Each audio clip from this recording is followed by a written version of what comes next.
HarperCollins presents The Woman Who Kept Everything by Jane Gilley. Read by Juanita Mcmahon.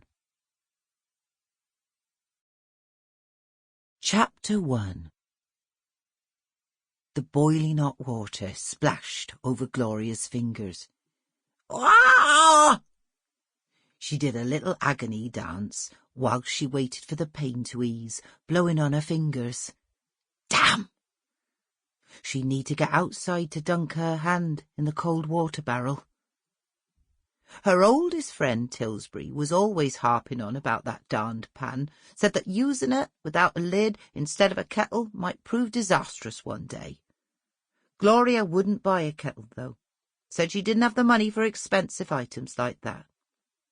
Well, her son, Clegg, had given her a credit card for essential items, but she never went anywhere to use it.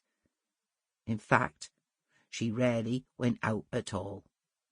She didn't really need to. Today she'd knocked the pan by accident, reaching over to check the potato soup she was cooking for their lunch. These days she was always eating potato soup, on account that she had a large sack of them out back that Tilsbury had got from someone in the know. She liked that it could be a cheap, nourishing meal when she had onions, carrots, and a good stock in it. But today she only had potatoes. Add a bit of salt, and it would have to do, she thought. Anyway, the hot water for their tea, boiling away in the pan next to the soup, had sploshed onto her left hand as she'd leaned over the grimy stove to stir their meal.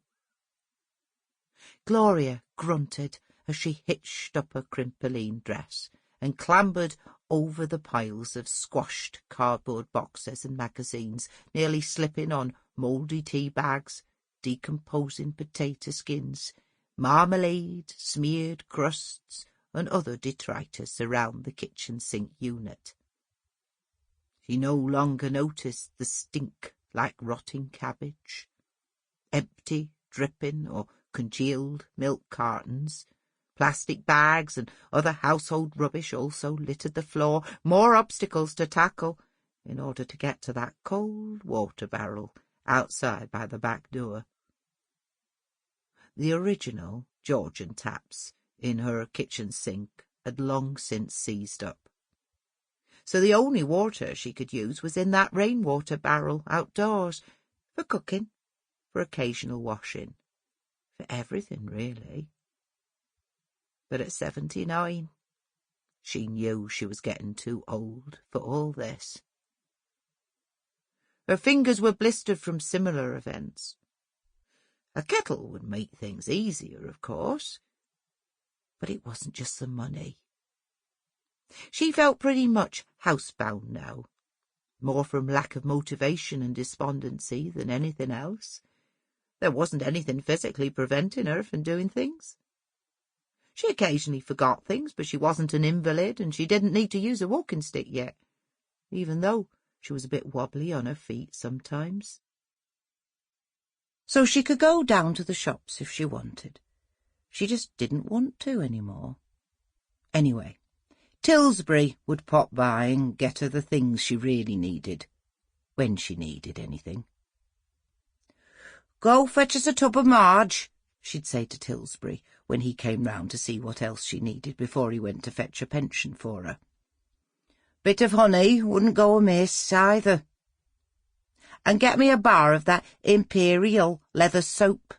I likes that for a treat, I do." So Tilsbury duly got all the bits she needed from the corner shop and collected her pension as well. And her son, Clegg, got her tea bags, carrots, eggs and bread when he remembered to come and see her. He hadn't been to see her in a while, though. 3 weeks, 4 days to be precise, Gloria noted. Missing him. She crossed the white squares off on the calendar board attached to the back of the door, the calendar board Tilsbury had made and put up for her, in between her son's sporadic visits. She counted the days until he reappeared at her door, hopefully with another bag of groceries or provisions in hand. When her husband Arthur was alive, it hadn't been a problem. Sample complete. Ready to continue?